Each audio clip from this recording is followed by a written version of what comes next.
विचार करा, उद्या कोणी तुमचं मंदिर पाडण्यासाठी आलं किंवा तुमची मस्जिद पाडण्यासाठी आलं किंवा तुम्ही ज्या जातीचे आहात, धर्माचे आहात त्यावर कोणी चालून आलं, तुम्ही काय कराल?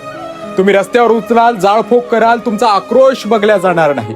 मग जो खऱ्या अर्थाने या जगाचा पोशिंदा आहे, या जगाला पोचतो, जो शेतकरी कोण्या देवापेक्षा कमी नाही, त्या शेतकरी मायबापासाठी तुमचा आवाज का निघत नाही? कालचीच गोष्ट आहे, त्या मुळशी तालुक्यातील एका शेतकऱ्याचं अक्षरशः राहतं घर पाडण्यात आलं. सरकार त्याला फक्त 2 दिवसाची मुदत देऊ शकली नाही. त्यांची पत्नी, त्यांचा मुलगा, त्यांची मुलगी अक्षरशः ढसाढसा रडत होते.